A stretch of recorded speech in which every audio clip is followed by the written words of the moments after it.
Much conversation, a pleasure, distinct pleasure. Welcome to the program. Dr. Jonathan Allen, he's a physicist. He has a great interest in engineering issues, and alternate energy, I think, comes under his purview a great deal. He's also got a wide systems understanding of physics and the scientific process. I think it's fair to say we met at a event at the Space Museum, the planetarium with Carter Emmard. It was really a great night and everything. Very good to meet you. We had a good conversation. And Jonathan, welcome very, very much to Conversation. Thank you. Okay, share with us, if you would, please, your background. Born and raised, educated, and then we'll talk about cabbages and kings and physics and so forth. Okay. I was born in 1942 in Massachusetts.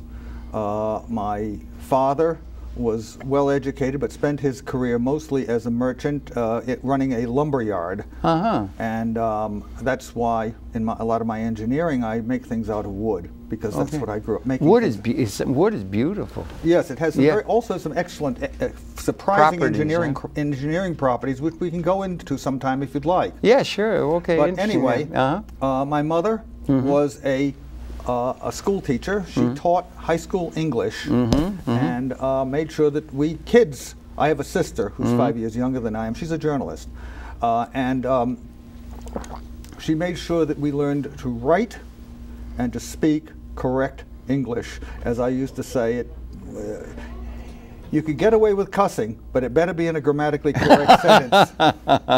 That's funny. That was your sister, you said? No, that was my mother. Oh, there's your mother. Okay. Had the attitude, it's okay to cuss, but it better be in a grammatically correct sentence. Okay, that's good. So you're heading for engineering for sure under that tutelage. Yeah. So anyway, I showed an interest in science fairly early in school. I entered the science fairs. I became, at about the age of 13 or so, I became a ham radio operator and built some of my own equipment. Were you a tinkerer?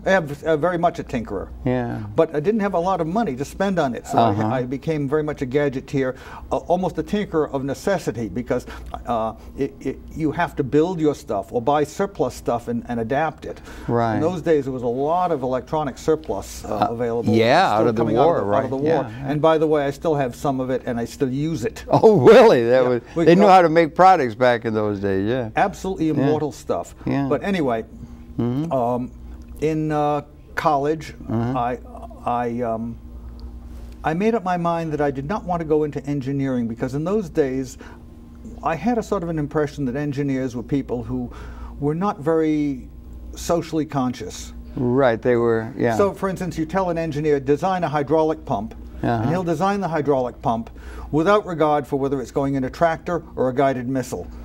And I did not want to be that kind of Is it fair to say, is that a nerdy kind of accolade they would give to that? Or is that like a nerd? They have computer nerds? No, well, you know? Well, we were, people who were interested in science and academic things were called names equivalent to a nerd of today. But that's not the point. No, I was concerned about the fact that a lot of engineering had no social conscience to it. So I ended up conscience or social conscience. Conscience, not social consciousness. But both, I suppose. Okay, By social, I don't mean social in the terms of socializing with people. I mean social in the sense of an obligation to the community. Okay. Anyway, I as an undergraduate at Colby, I majored in physics, and my academic record was adequate, not heroic, but I then went on to get a master's degree and then a Ph.D. in physics. And my Ph.D., my master's was at what is now UMass. Okay. It was at that time Southeastern Mass University. There are many campuses of UMass, aren't there? That's right. This is Dartmouth. Dartmouth. Yeah. It was originally Southeastern Mass U. And it got absorbed into the system of UMass after I graduated. I see. Interesting coincidence. My wife got her BA degree at UMass in Amherst, and so now we both, after the fact, are alumni of the same university. Yeah, right. That's it. Yeah. But anyway, I got my PhD at Washington U in St. Louis. St. Louis, And by that time, I had developed a strong interest in environmental matters. Oh, right. And so I wanted to get my degree in physics, but with a strong emphasis on environmental stuff. That's interesting, yeah. And so I chose WashU. Well, that's what we call Washington University. Okay. I chose WashU yeah. because Barry Commoner was there. Oh yes, and they had a very strong environmental program. Absolutely. I was a junior fellow in his Center for the Biology of Natural Systems at the time. Wonderful. I worked with him. We became sort of friends. In fact, I introduced him to scrounging.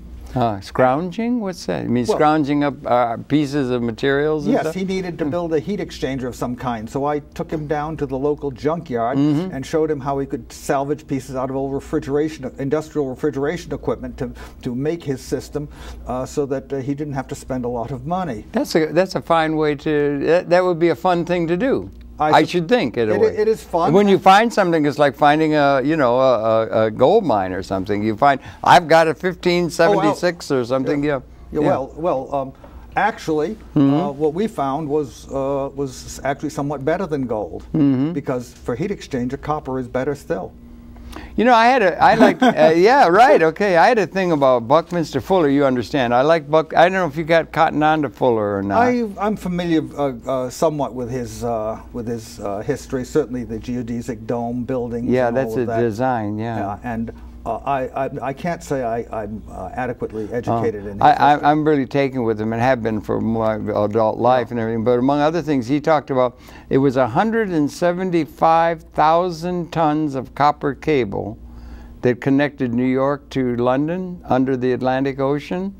And the same and better communication was able to be achieved with a 400-pound, I think, transponder on a satellite when the satellite went up. Well, which he made the thought, he said, we could recycle a lot of the natural resources that were used, and then the technology was advancing with what he called ephemeralization, doing more with less through good design. Well, I think that there are now two systems that are in use that have replaced the copper submarine cables. There's clearly fiber optics. Yeah. And I'll talk about that in a minute. And then there's also obviously geostationary satellite. Yeah, satellite link. Yeah. And of course with the satellite link there's a delay, which is unavoidable. Is that true? Yeah. Oh, because of the time. Because of the time. A satellite has to be about 25,000 miles above the Earth geosynchronous. To be geosynchronous. Yeah, right. It's just working out the Newtonian or Keplerian physics. Was it Telstar was the first? Telstar was the first used. It was used for television, I believe. It's really interesting. That's come to us in our lifetime. You and I both have a few. I'm a little older than you, but in our lifetime, there have been incredible number of exponentially increasing discoveries that have come along, haven't there? Yeah, the fundamental discoveries that made all this possible was microwave technology, which of course was created early in the Second World War. Okay. And were it not for microwave, not for the cavity magnetron, which was the first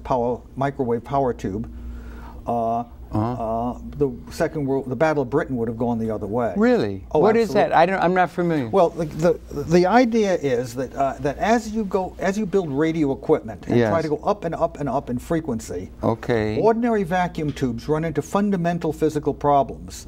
Around 1 gigahertz, 1,000 megahertz, they really are struggling very, very hard. Their efficiency gets very poor, and their reliability is very poor, and they're very difficult to make. And the reason for that is, among other things, the time it takes an electron to get off the cathode of the tube and make it to the plate is comparable to a cycle at the frequency. Anyway, the magnetron overcame that problem. The magnetron.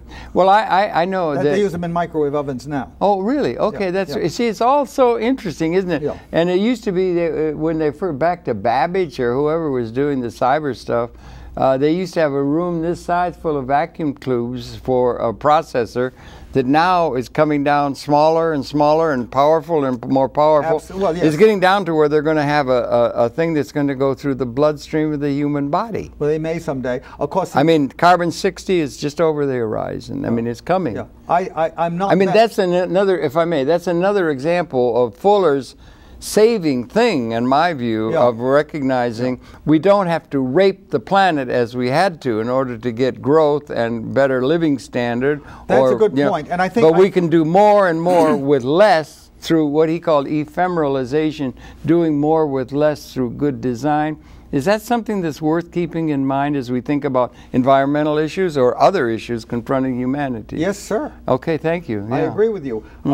There are limits to what you can get away with, but certainly if you can do more with less and still get a good result or even a better result, absolutely. Yeah. Well, the microprocessor is an example of that, isn't it? But getting back to the yeah, go ahead. Yes, yeah. You cannot.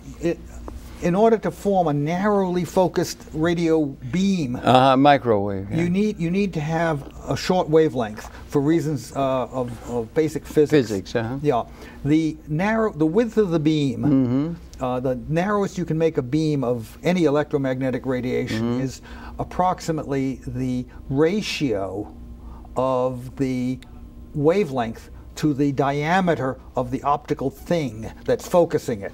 So, for example, if you have a dish antenna that's it used to be 9 meters. They had. Let's say you have a dish that's 10 meters in diameter. Okay, and your wavelength is 10 centimeters. Then the ratio is 1 to 100. So it's 1/100th of a radian, and a radian is about 50 degrees, so it's about a half a degree of beam width. And you can concentrate your radio waves like a searchlight, and also receiving them, but in the same way you can focus them and collect them very efficiently. And that, of course, is necessary if you're going to use a reasonable amount of radio power to get a signal up to the satellite, retransmit it, back down to the ground, at the other place where you want to receive it. I've been doing this for television in cable television for a long time, and I think I may have mentioned it to you when we met the other night, but did a program with a man who at that time was destined to become the head of the Time Warner Corporation, a very big corporation. Yes. His name was Gerald Levin. And he was at that time the head of what is called, this is about 1973, I think Telstar had just gone up. And he was the head of what they called home box office. Oh yes, and that was that's the cash cow for the industry. The films is what's been really important. But in order to get that to the head ends, you got the head end of a cable system is like the equipment, and then it goes capillaries out to the homes and institutions and everything. They had to send these 2-inch high beam tapes out, Jonathan. They were like 35 millimeter tapes. I know what 2-inch tape is. Yeah, okay. It's called the quad system because that's it's four rotating heads. Thank you. It was very big. But the point being, physically they were big, and they had to be sent to each individual head end for a film, like Gone with the Wind or something. And then it came with the Telstar, and you could just take it. It had just come a few months before. You could just beam it up to the Telstar, bring it down to the head ends everywhere. He was happy as a lark having that distribution capability. It was a monumental breakthrough. Oh, absolutely, yes. Because well, that gives you one more thing. Yes, sir. The storage density. How much data you can store in a physical medium has increased by orders of magnitude since years ago. I mean, if you take, for instance, a roll of movie film or a phonograph record, and then you move on to from the quad 2-inch videotape to the half-inch VHS tape to now a DVD can store almost as much information as several big reels of movie film. Yeah, and it's moving in that direction to where it's just going into incredible dimensions 10 years out. The capacity of a DVD is going to be just staggering, terabytes and terabytes of capability. It's amazing. Well, you eventually run into some fundamental limits, I suppose, where you'd start getting down to molecular sizes, and if you're going to scan the disc optically, the wavelength of light. That's why, for instance, Blu-ray gives you more data per square inch of disc than with a conventional CD or DVD. Or high definition television. They won out Blu-ray. So a DVD uses red light because those were the first solid state lasers that were available. And red light has about twice the wavelength of blue light. So as the wavelength gets smaller, just as I was talking about radio waves, the wavelength gets smaller, you can resolve smaller things, and the size of a bit on the disk gets tinier and tinier. And as you go to smaller wavelengths, if you're using a microscope and you're trying to see the smallest stuff, you probably want to use a somewhat bluish light source. Is that right? Rather than a reddish light Like an source. electron microscope? No, no, that's well, different. that's another thing. Yeah. The electron microscope is using the inherent wavelength of the electron, which is much smaller, orders of magnitude smaller than the wavelength of visible light. I guess maybe the point being is, isn't it an amazing time to be alive? It do you is sense that? I do every day, practically. Yes. We are inventing things very, very rapidly. And the pace is picking up, it seems. Yes. Yeah. I would just like to make sure that more of that is used to do constructive things rather than, unfortunately, so much of it goes to destructive things. I think so. Well, that's been the geopolitical history of the world. They've always been fighting over, you know, scarce resources and geopolitics, realpolitik, and all that kind of stuff. I was here when you were speaking with your other. Well, that was Frank. Yeah, guest. Frank was talking about the Wall Street occupation and all that, and it's questioning all of that.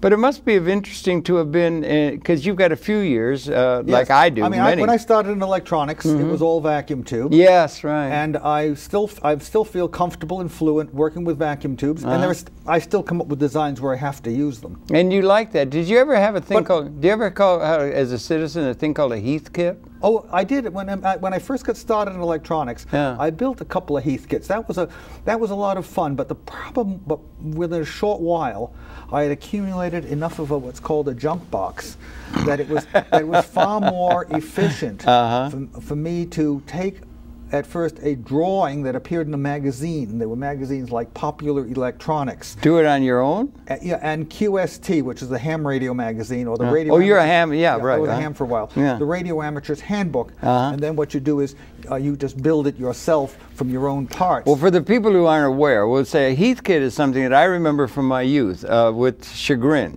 Yes. Because the Heath kit was the thing where you're going to go to Sears and Roebuck and buy a radio, you turn it on, it works. And it costs $10.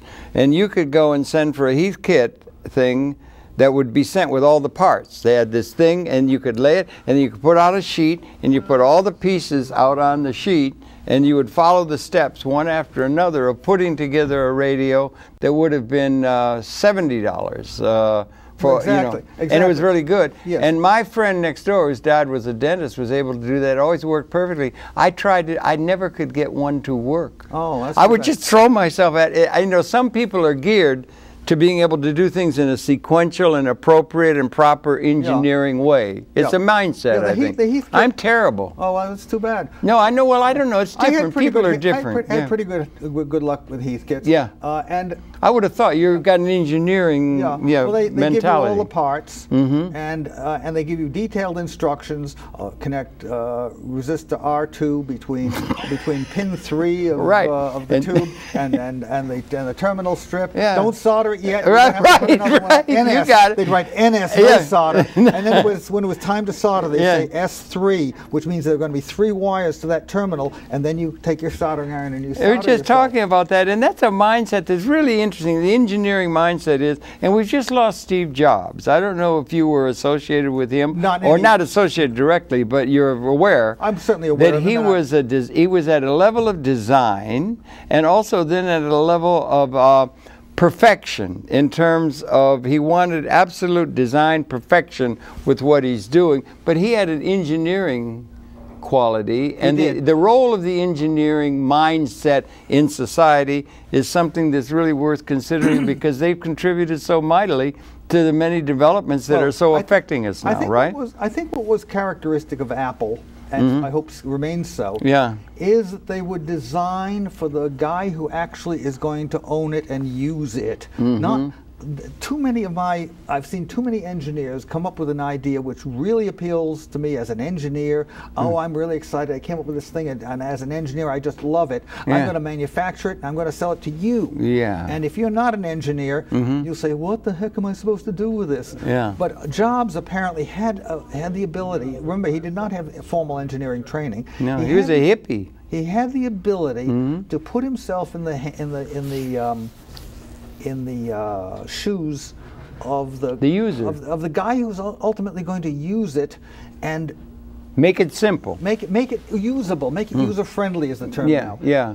I mean, when I design something for myself, obviously, I have to say, I'm the poor bastard who's going to have to use this. Right. I'm also the poor bastard who's going to have to fix it when it busts. Right. So I damn well better build it right so it won't bust, and so I can fix it even if it does. What? And so if you can have an autonomic, you know the term autonomic, if you can build into the design of something an autonomic process that where you've got to, let's just say to arrive at a certain function, that you have 13 degrees of gauging you could set if you wanted to, or it would be autonomically done.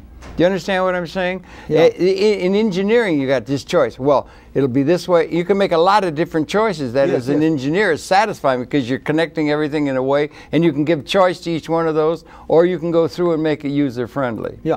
Well, now, there's a degree of wanting to get all those choices available to everybody because an engineer loves to have that kind of control. Do you understand what I'm saying? I understand exactly. You know, and I think it's a problem in terms of the level of design of technology. How many knobs do you give how many knobs and switches do you give the customer, and how many things do you handle internally? Yeah. Now, I think it can be carried too far. For instance, I think it is all the time. Yeah, I drive a Prius, and one thing I would very much like to do is to be able to defeat the gas engine. There have been several times when I've had to move the car from one place to a parking space 50 feet away.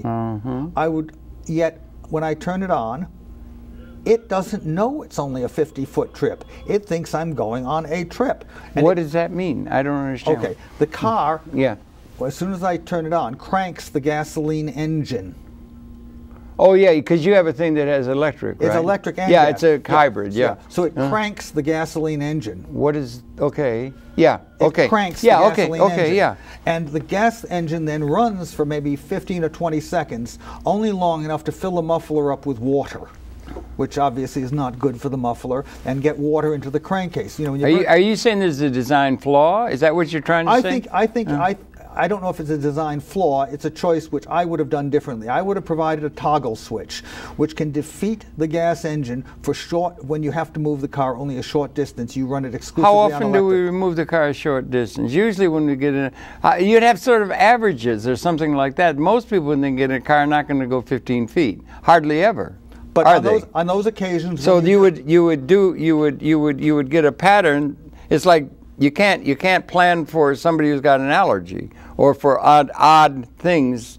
Do you understand what I'm saying? I understand that. I also know that a toggle switch costs about $1. Yeah, it's not the cost. And it's the thing I was getting at before is the user-friendly is you can make many of choices. You can get choices in there. You could have that toggle switch go at 20 hertz or 50 hertz or 100 hertz, and you could have a gauge. You could get it all really controlled down, you know. And an engineer thinks that way. Yeah, that's overdoing it. Well, I know, but there's a lot of that, and what I'm trying to say is it undercuts user-friendliness in the use of the. But they do have to adjust all these design things to the overall population and the trends of the living standards and the way people operate, not just to the thing going 15 feet. I'm not. Or is it a design flaw at another higher level, a more comprehensive level to the overall machine? Maybe why do they have to do that at all, or why do they have to kick that in? Maybe I'm getting off base here, but you want me to answer the question? Please. Yeah, I'm sorry. What I was not giving an argument about that specific piece of engineering. I was citing an example of where there is a trade-off that between automating functions and giving the operator control. That's a big issue. Yeah, and I was trying to show that good, honest engineers can disagree on where to draw that boundary, and I really don't want to get into a debate on exactly how we should redesign. Not a debate. The Prius automobile. But it also involves in terms of design. Yes. It design if you have a design, you have like there's some people who say the financial system of the world has to be redesigned. The political process assuming has that there's a design. Assuming that it has design. And so that question comes up of how much can be autonomic, how much is there, and how much, like Maybe I could ask you something if Please you don't ask mind. me whatever you like. I've heard tell, and you'd be well to know. I mean, you might, maybe you don't, but I've had people tell me, based on good science, and science is under threat, I'm afraid, sometimes in many people's mind, but in good science, that the airplanes of the world, say, you know, the mighty airplanes of the world, you know, American Airlines and all that, that they would be at this state, or it got there, it would be more efficient and more more efficient and everything like that, and more importantly than anything else, safer if there were no pilots in the cockpit. There was the human error that creates death and also is built up, but it would be safer with triple redundancy. It would be safer to fly the airlines of the world with no pilots. Do you think that's possible? If they give me a big bag of silk when I get on board the airplane, I might consider that. But a big bag of silk, like a parachute. Yeah, but now you're reacting in a normal human way. Excuse me. But I'm serious. Is it serious that could be the case? I am not. I have done some flying. I do have a pilot's license. It's not current. I think that while there have been errors that pilots have made, which have led to accident on occasion, by and large, when things go wrong, I would like to have somebody who is an expert, who knows what he's doing, and can solve the problem. I think if you remember about a year ago, Sully. That was an unusual thing with Sully the geese. ran into a problem, and he was able to save the people on the airplane, even though the airplane itself got banged up. Yeah. And I don't think an automatic. Oh, then you disagree with the premise. I disagree with that. Yes. Okay. Well, you could disagree with the premise and say we have to have a 55-year-old silver-haired man in the cockpit, if only to have him there in case everything gets messed up with the autonomic system. Well. That's okay. Yeah. Yeah, I think that I've designed automated systems. You have. I've designed automatic control systems. And they have redundancy. They have redundancy that can be, you know what I'm saying. And they have redundancy, and they have all kinds of good things. Yeah. And every once in a while, no matter how careful you are, something is going to screw up, and the operator is going to have to call upon skill, knowledge, etc., and solve the problem before something goes very wrong. Apollo 13, you ever see that movie? Apollo 13, where they were stuck out there and they had to do all kinds of creative things. I worked in the space program. I worked at Hamilton Standard. We built the life support system for the LEM. Really? Yes. And in fact, that was why. That's why you were at the planetarium. Well, among other things. Yeah, right.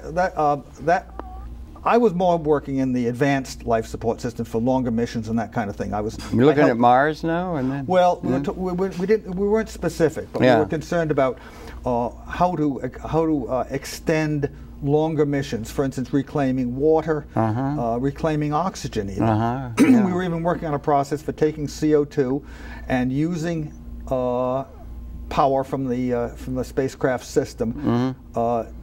Electrolytically breaking it down into carbon and oxygen, and the oxygen would go back into the cabin. I see.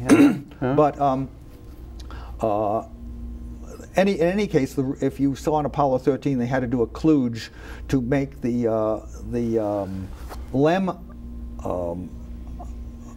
CO2 absorber canister fit in the system on board the command module. It was a workaround, yeah. Yes, they had to do it out of ingenuity and everything. Well, we like to celebrate that, right? Don't we? The reason they weren't compatible was that Hamilton Standard built the LEM life support system, and out on Long Island, as you guys call it, the Grumman company built the command module, and we had never anticipated that we'd have to swap parts between those two systems. Right. And when it became necessary to do so, obviously they had to do a little kludging with duct tape and. Kludging. What does that mean? A kludge. Duct tape or a workaround, or. Yeah, a kludge is a workaround. Okay. Kludge is where you. Is that an official term? It's becoming so. Is it from an irregular Latin verb or something? I don't think so. It's good to trace it etymologically. I don't know its etymology. You haven't got the etymology down? I do not. Okay, good. Fair enough. Maybe of Germanic origin. Okay. I know. But a kludge is where you use your ingenuity and you modify a design ad hoc in order to solve a specific problem. Usually a kludge is not documented terribly well. No, because you're too busy putting something together on the fly. So sometimes you buy, and we admire that very much in the human consciousness, don't we? But sometimes you buy used equipment and you start looking through it and you find, a kludge. Somebody modified it for a specific reason which may no longer exist. I would like to think that thing is true, and I think that modeling about the airplanes is taking into account the fact that, because the thing we absolutely want is to have that guy that can make the decision and celebrate human ingenuity and capability. And I think that maybe that's a problem in terms of seeing things, and that that's a dialectic that's coming to confront us now as we think about Wall Street and so forth. Because I'm not an expert on economics and that kind of thing. But I don't know of any evidence that the economic systems are designed in a truly engineered sense. I think they've sort of evolved, and as with all evolution, the results are usually okay, but not optimal. The way we're put together, there are a lot of parts that work, but you mean a human organism? Yes. There are a lot 100 trillion cells in a human organism. There may, I don't know the number. Yeah, no, that's about true. But bacteria a lot and everything, and they all matter, and they all work as a system. They do pretty well. But there are also an awful lot of things where if we had been designed by an engineer, we would have been put together a lot differently. That's what I think I'm getting at, and so forth. Well, and we celebrate because the engineering mentality has done so much good. Let me give you the best example. The eye, the wiring, if you want to call it, the wiring in the human eye is in front of the array of detectors. Now, what engineer would do that? But the way the eye evolved, it just came about that way, and the wiring, if you want to call it, the nerves are transparent enough that we can get by with it. But for instance, in the cephalopods, the octopus and squids, they have the wiring in back of the detector, the way we would build it. I wake up every day just wondering that anything exists. How in the world did all the variety come in this process? It's staggering. I mean, and that only on this planet that we know of yet, in all of the universe and so forth. Well, we don't know how much. By the way, a lot of this engineering I did was related to processing in the solar photovoltaic panel. Oh, that's right. You've done alternate energy, photovoltaics. Yes. I started out in that, I mean, obviously when I did my thesis on measurement of air pollution particles. It was an optical instrument that could measure the size and shape of individual submicron particles in the air of the. Was that a new technology available to us in the recent? This was an invention that was my thesis. I see. Okay. Yeah. Okay. Yes. And there was a prototype, or there was there was a prototype. Yeah. Yes. Okay. And by the way, that's one of the places where the unique properties of wood came into play. Okay, yeah, you mentioned that at the beginning, Well, it turns out that we were, if you want to go quickly over it, we were building an instrument where we had a laser. And in order for the laser to be stable, the distance between the two mirrors, between which the light beam reflects back and forth, has to be constant within a fraction of a wavelength of light during the duration of an experiment, which might run a couple of hours. Okay. And it happens that a lot of species of wood have a very, very small thermal expansion along the grain. Okay. And so what I did was I used a cherry wood frame. A local cabinet maker had some cherry wood that had been sitting on the shelf for 20, 30 years and is fully stabilized. I made the frame out of cherry wood and then doubled back with a small amount of brass, using the same method that John Harrison used to temperature compensate his pendulums when he was inventing the marine chronometer. I'll be damned. Okay, it was a 200-year-old technology. You had taken a lesson from him then. Yeah, right. Yeah, okay, good. We build. I had a seance and invoked his. Cut it out. No, but I'm saying we do learn. We stand on each other's shoulders. That's one of the fallacies which we run into. if we don't look way back, because sometimes the answer to your problem may be a couple of 100 years old. Yeah. And it worked very, very well. Yeah. And and it was cheap to make. It was strong. It was reliable. The frame was an electrical insulator, so getting the high voltage wires into the laser was no problem. It's like putting a heat kit together. Sort of like getting a heat kit together. Except you're innovating more. Except I had to be very, very careful to clean up after myself. Oh, well, that's also You know why? You know why? Why? Why? Because I was using the machine shop to do woodworking, and I was the only one who was doing wood on the milling machine. Uh-oh. And so if there were any wood chips, they knew exactly They knew who was that. It was like getting your caught in a cookie jar, right? Exactly. Yeah. But anyway, when I got out of grad school, I went and designed another instrument which would chemically analyze individual aerosol particles, mass spectrometrically analyze it. And then I went on and got into the solar energy industry. Turned out the company I was working for on that. This was during the years when 73, 74. Well, I got my Ph.D. in 77, so it was from about 78 to about. There was the oil crisis time, and everybody. To 83, about 78 to 79 to 83. Photovoltaics, and there was a lot of interest in it. Yeah. And alternate energy. Yeah, a lot, and also environment. And so there was a lot of government funding going into alternative energy and into environmental analysis. Yeah. And I was a lot of work tried to do that in a systems way, and understand. Exactly. What do you think the future of alternative energies to the fossil fuel and so forth are? Well, let me continue on a little bit with the story. But that's a big issue. And so I worked on that instrument, and then we at the same company were working on a process for making a cheaper way to make silicon for solar cells. Okay. That didn't work out all that well, but in any case. On January 20th, 1981 at noon Eastern Time, all support for either alternative energy or environmental research came to a grinding halt. On what date? January 20th, 1981 at noon Eastern Time. What was that about? I don't remember what 81 The president who came after Jimmy Carter, whose name is not spoken among civilized human beings. Oh, I see. Yeah. Oh, I see. He was inaugurated. He took. He went up onto the roof of the White House and hurled off the panels that. Oh, that's right. He had put the panels on the White House. Carter had put panels on the White House, and. What was he indicating with that? Do you think? He was indicating support. I'll say the word Reagan. Okay. Sorry, but you know. Okay. Yeah. No, I understand. Anyway, I gave him a lot of grief when he was in Sacramento, and I was closing down the university in Long Beach back in 1968. Okay. In any case, what happened was that he had the panels immediately removed from the roof, not because they weren't working. Not because they were unsightly, not because they caused any problem, but ideological? He hated solar, as I understand it, because he associated it with the counterculture hippies who had made his life miserable when he was governor. I tried my damnedest to make his life miserable. Yeah, right from the get-go. Yeah. But in any case, the solar company is that valid? Is that the reason he did it? That's the best I can divine from the bits and pieces I've got. I mean, it's hard to see what was inside his head, but he was a hateful sort of fellow. But what is your thinking as an engineer as the future of, let's just say, alternate energy, particularly solar? Now they're talking about, geothermal, they're talking about wind and these kind of things.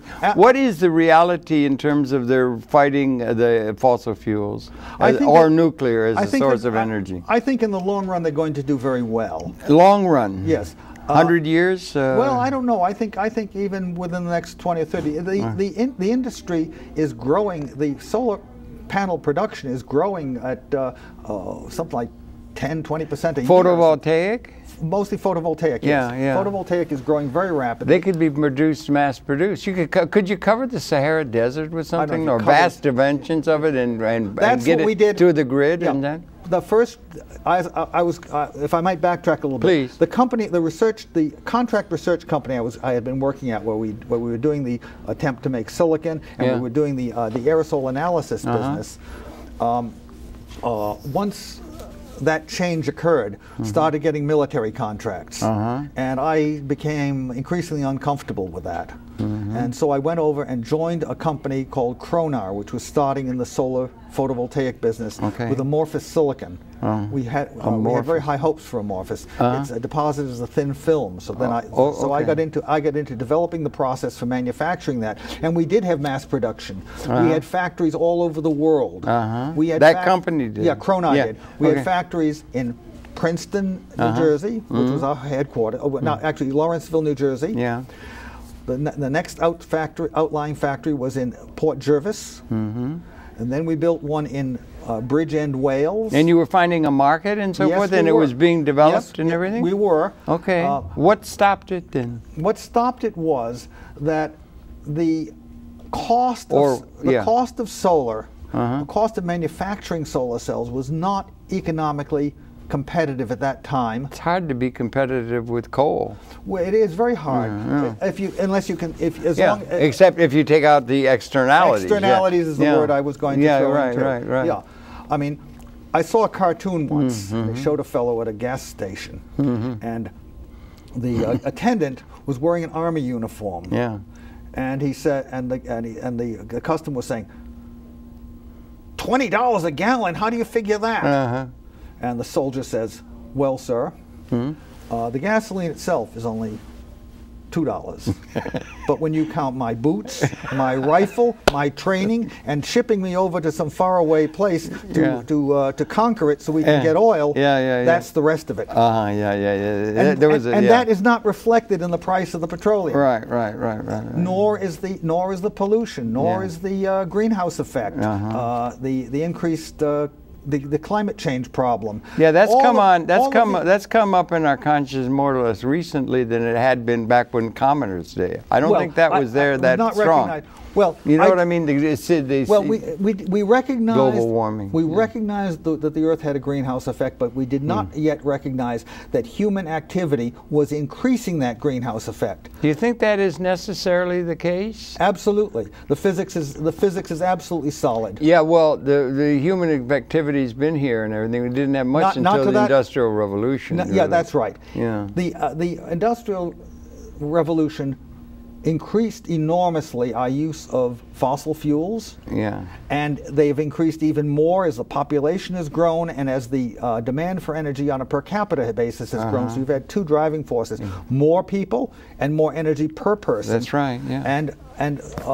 And also the addition of CO2 to the atmosphere from all this combustion is cumulative. And then the ozone was really worrying. They were going to break the ozone layer. That was really, they had Montreal Protocol. Exactly. I think brought it into that. Thank God. That ozone depletion was really worrying. It was staggering. Yet we decided as a human community that to stop the aerosols. Well, stop using Freon 12. Okay, right, you are. Yeah. We stopped using Freon 12 immediately. And we found a workaround. Actually, there's a very good workaround that's even better, and in Europe they use it all the time. What's that? Propane. Propane butane mixture. Okay, so that's the human ingenuity in order to do it. Unfortunately, in the United States, we have decided that because propane butane is flammable, we don't want to permit it in refrigerators. I have a refrigerator in my photographic darkroom where I store film, which is filled with propane, and it works absolutely perfectly and has been working for quite a few years. I picked it up as a junker. See, I'm a scrounger. I picked it up as a junker. Somebody had let the Freon out, and a friend of mine who was a refrigeration engineer and I filled it up with propane from a gas grill tank, and it's been absolutely happy. Just chugging along. Isn't that satisfying when that happens? And it works. Whenever I do that, it blows up. You know, I mean, I just want to say that. Blowing up. Yeah, I made one modification. The thermostat lived inside the cabinet, and every time it turned the compressor on and off, the switch sparked. I was afraid if there was but you're an engineer, you can take care of that. Yeah, you can just fix that with a little screwdriver, can't you? Well, if there was a propane leak into the cabinet, I didn't want it to mix with the air and blow the door off. So I converted that to be, I converted that thermostat so that it couldn't do that anymore. Must be. You must feel like an engineer. Must feel like God. Not really. You got such control over the environment. You can just change thermostat. I find it very. I find it very. It must be wonderful. How come every time I change a light bulb, all the fuses blow out? I don't know. I don't know. I mean, my daddy was the same. What I was going to say though is that it's amazing how people get scared over the poodles when there's a pack of wolves around. Okay, yeah. They scoot along the highway at 80 miles an hour with 15 gallons of gasoline under their butt and think nothing of it. And you have a half a pound of propane in a refrigerator in the house. Oh my God, I'm going to blow myself up. Well, okay, yeah. Well, there's a lot of prejudice. What's your take, having some understanding of it, of the alternative energy possibilities that are on the lips of many people now and being presented? We had trouble. They were going to have electric cars. There was going to be a lot of things coming out of the 70s. Well, electric cars. It seems not to have worked, or the Prius, you know. But electric cars. Is there a good future for alternative energy that can supply a good living and increasing living standard through good design or something for the population, growing population of the world, or not? I think we are going to have to stabilize the population no matter what. Well, it's stabilizing itself, it is. I think. As we educate people, particularly women, they decide that there are better things to do with life and become baby factories. Well, I wonder. I did a program once with, who was his name? It'll come to me in a minute. The guy who was the... Fuller is my hero and everything. Let me take a second or something. I'm trying to remember. I can't remember. The guy who was the population bomb? No, that was Ehrlich. Not that or Malthus. But no, it was another guy who was it just escapes me. It always does, but it'll come to me. But he was a systems thinker and everything. And I presented to him. I was talking to him on the camp. He was the inspiration for Limits to Growth, Club of Rome, that kind of thing, taking Schumacher, not Schumacher, but somebody along that, you know. Small is beautiful. Small is beautiful. I like that. That's got a good ring to it because of the elegance of design and so forth. But anyway, he was there. Anyway, I presented the idea that we may be getting to a point where a major premise he had was that the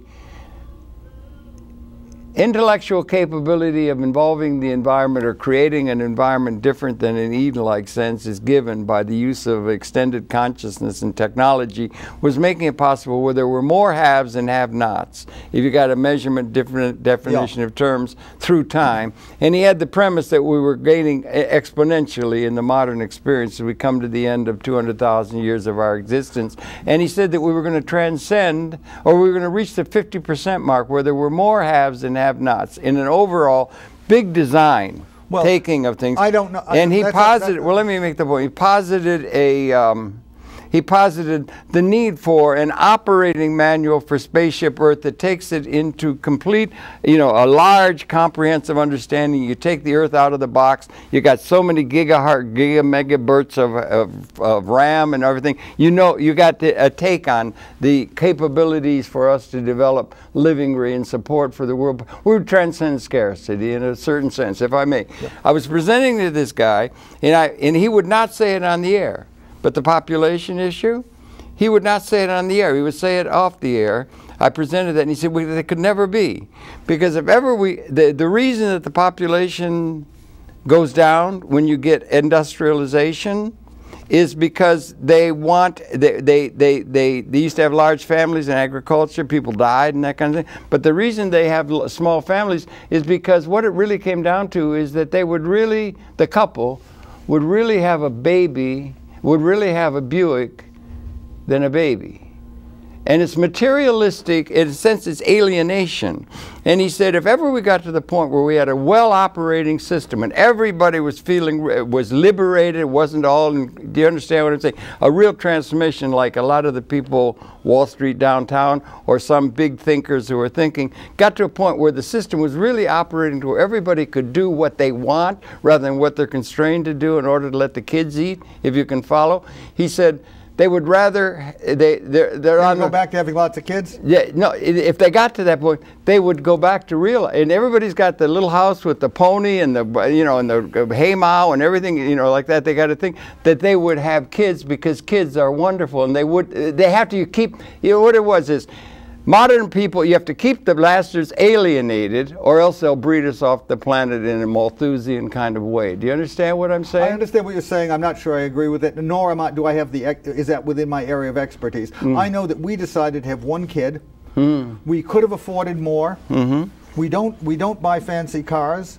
We don't spend money on a lot of expensive stuff. Well, he was talking systems. He was talking about the whole system. What I'm saying is, we can't allow them to be liberated from the constraints. I don't know whether that's true or not. Well, that's the premise he made. He wouldn't say it on camera. I don't know the gentleman. I know. I'm sorry. I can't remember his name. Yeah, I'm sorry. I just have it'll come to me. Yeah, it's not anything. That you think it's real? I don't have any opinion. That the only reason people don't have babies is because they're alienated by the modern world.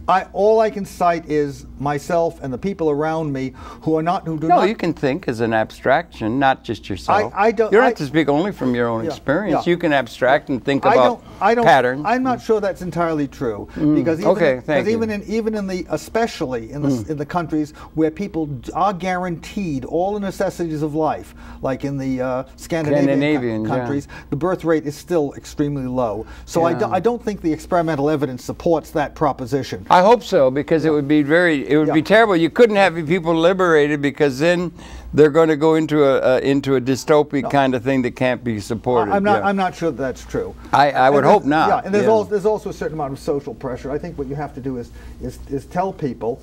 I think our culture is changing. We no longer make heroes of the brood sow. Of the brood sow. Brood sow. In any case, but the technology is moving. Yes, isn't it? Getting back to the renewable energy problem, though, I think that we are overcoming some of the difficulties. For example, one of the new solar technologies that's coming into existence is a solar thermal system, and I am not an expert in it really, but I've done a bit of reading. And the theory here is that instead of using a photovoltaic device which quits when the sun goes down, you focus the sun rays and heat up salt, which melts. And the molten salt then acts as a heat storage reservoir. Really? So that you can continue to operate a steam engine day and night. Wow, yeah. That's a breakthrough. Yeah, as I've designed water pumping systems for remote areas. You do not have to have electrical storage. You mean like a battery? Or you do not. Yeah, you do not need batteries. Well, that's a big issue, is it not? Right. Well, why? But that would be for home heating or something. No, I'm talking about water pumping. For irrigation. Water pumping.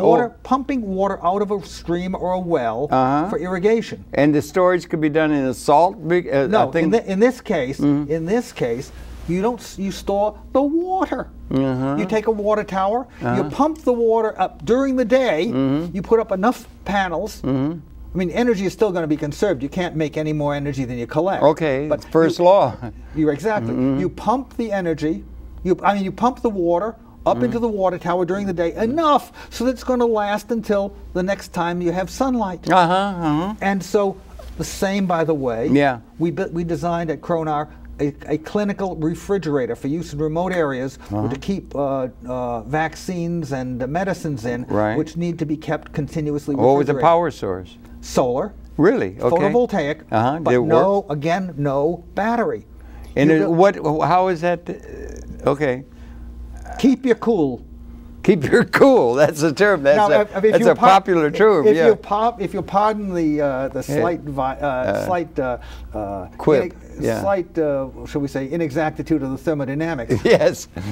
You have a well-insulated box with a large heat capacity. You refrigerate it all day long while the sun shines, and you're reasonably cautious about not opening the door at night, and usually the clinic closes at night anyway. And did it work? Yeah. Oh wow! Okay. It works. Now those are the kind of things that we could come up engineering Nobody invented that. It's existed for over 100 years. You've ever heard of an ice box? Yeah, I remember ice box. We had to put ice in it. Yeah, of course. If you form ice, if you use your refrigeration power to form ice, that ice box is the ice box until the sun comes out again. You do not always need to store. Another point about solar is this: when does the peak demand occur?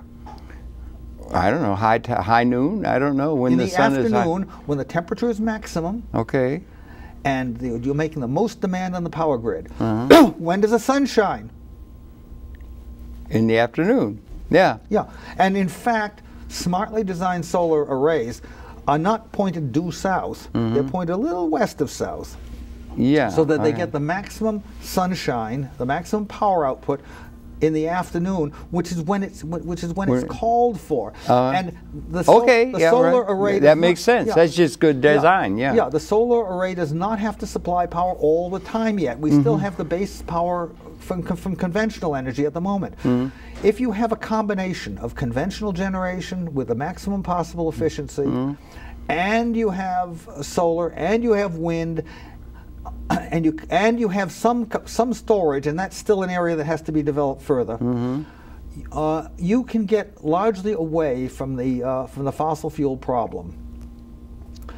You think it's an imperative? It is an absolute imperative. You think it is an imperative because you're a full-form believer in global warming and I'm so not on. a full-form believer in global warming. I'm a full-form believer in physics. Okay. And it's simple classical physics. Yeah. What happens is that the sunlight shines on the Earth at a wavelength of about a half a micron. It shines right through the atmosphere, and then it attempts to radiate out into space. Right. This is the short waves and long the waves. Planck-Boltzmann or Stefan Boltzmann theory. Yeah. Dates back to around 1905. Well, it's a greenhouse effect.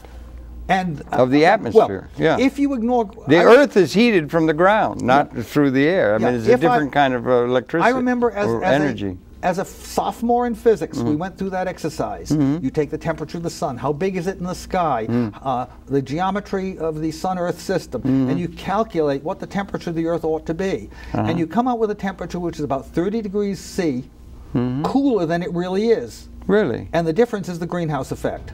There's always been a greenhouse effect. Well, since the atmosphere, Yeah, since we've had an atmosphere with water vapor. Goes back CO2. to what, 4.5 billion years? Yeah, I would say. Well, that's kind of a lot of years. Yeah. Anyway, throughout all of geological modern history, we've had the greenhouse effect has been present. Now, I know, in such a Goldilocks thing for so long. Well, that it's amazing that life was able. Well, we have isn't it staggering it could have developed? Well, we have had glaciation and deglaciation cycles. Yeah. A lot of climate change. Yeah. But those have occurred over thousands of years. Yes, right, exactly. Not over decades. Not over decades, right, yeah. And the point is that as you add more CO2, and we've almost doubled the CO2 in the atmosphere, and the amount of CO2 in the atmosphere is perfectly consistent with the amount of CO2 we've generated.